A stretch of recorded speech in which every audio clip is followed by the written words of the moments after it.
आप भी प्राइवेट अस्पतालों में इलाज कराने वाले आम लोगों में से एक हैं? अगर हाँ, तो आज की ये खबर आपके लिए बेहद जरूरी है। प्राइवेट हॉस्पिटल की मनमानी से देश भर के लोग वाकिफ हैं। निजी अस्पतालों की जरूरत से ज्यादा पैसे वसूलने के मामले अक्सर आप और हम सुनते हैं। प्राइवेट अस्पतालों में भर्ती होने के बाद आम लोगों को फीस की कितनी चिंता खाती है, ये एक आम आदमी अच्छी तरह से जानता है। कई बार तो लोगों को खेत और फिर गहने बेचकर भी अस्पतालों की भारी भरकम फीस चुकानी पड़ती है। लेकिन अब निजी अस्पतालों की ऐसी मनमानी पर रोक लगाने की उम्मीद अब बढ़ गई है। सुप्रीम कोर्ट ने केंद्र और राज्य सरकारों को प्राइवेट अस्पतालों को लेकर निजी एक नई नीति बनाने को कहा है। पूरी खबर आपको डिटेल में देंगे, लेकिन उससे पहले आप आयुष भारत को जरूर सब्सक्राइब कर लीजिए। स्वागत है आपका, मेरा नाम तान्या अधिकारी। देखिए, इस देश में कई परिवार ऐसे होंगे जिन्होंने प्राइवेट अस्पताल में एक ना एक बार इलाज जरूर करवाया होगा। उन लोगों को पता होगा कि प्राइवेट अस्पताल में इलाज कराना कितना महंगा होता है। आपने सुना होगा कि अक्सर जब कोई अस्पताल में भर्ती हो जाता है तो उनके जान पहचान के लोग उस परिवार से कहते हैं कि पैसे की जरूरत होगी तो बता देना, क्योंकि प्राइवेट अस्पताल में जाना मतलब कि मोटी रकम चुकाना।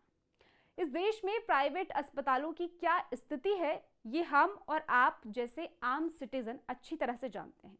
निजी अस्पतालों में भर्ती मरीजों को और उनके परिवारों के साथ होने वाले इसी शोषण को रोकने के लिए अब जल्द ही नई नीति बनने की उम्मीद की जा रही है। इस मामले में सुप्रीम कोर्ट ने केंद्र सरकार और राज्य सरकारों को अहम आदेश दिए हैं। वो जरूरी आदेश क्या है, सुन लीजिए। दरअसल सुप्रीम कोर्ट ने केंद्र और राज्य सरकारों से निजी अस्पतालों में भर्ती मरीजों और उनके परिवार के शोषण को रोकने के लिए एक नीति बनाने को कहा है, ताकि प्राइवेट अस्पताल जो मोटी कमाई करने के लिए अपनी मनमर्जी करते हैं और आम लोगों को लूटने का काम करते हैं, उससे नागरिकों को बचाया जा सके। आप अक्सर देखते होंगे कि प्राइवेट अस्पताल जैसे पैसे कमाने के लिए क्या क्या पैतरे अपनाते हैं। कभी अपनी ही दवा बाहर दुकान से खरीदने को मजबूर किया जाता है, तो कभी ट्रांसप्लांट और मेडिकल इक्विपमेंट के नाम पर मरीजों और उनके परिजनों को लूटा जाता है। इसी को लेकर सुप्रीम कोर्ट ने कहा है कि सरकार को इस तरह के मामले में आरोपों और शोषण के बारे में भी संवेदनशील होना चाहिए। हालांकि सुप्रीम कोर्ट ने यह भी कहा है कि सरकारें निजी अस्पतालों के खिलाफ सख्त या फिर गलत रुख ना अपनाएं। ऐसा करना इसलिए भी जरूरी है क्योंकि अगर ऐसा होता है तो इससे वो प्राइवेट इन्वेस्टर्स इस सेक्टर से दूर हो सकते हैं, जो कि इसमें अहम भूमिका निभाते हैं।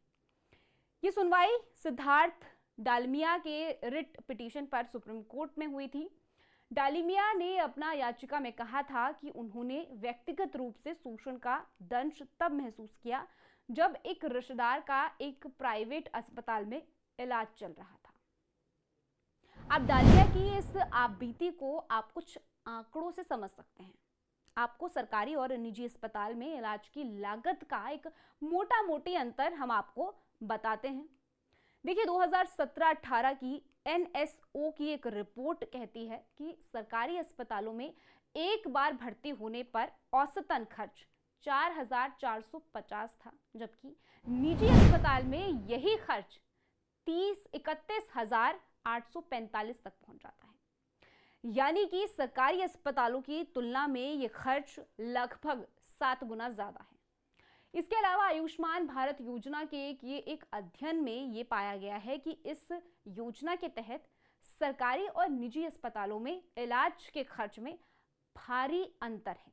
कुछ मामलों में तो ये अंतर 200% से भी ज्यादा है, और ये तब है जबकि सरकार ने इलाज के लिए पैकेज फिक्स किया हुआ है।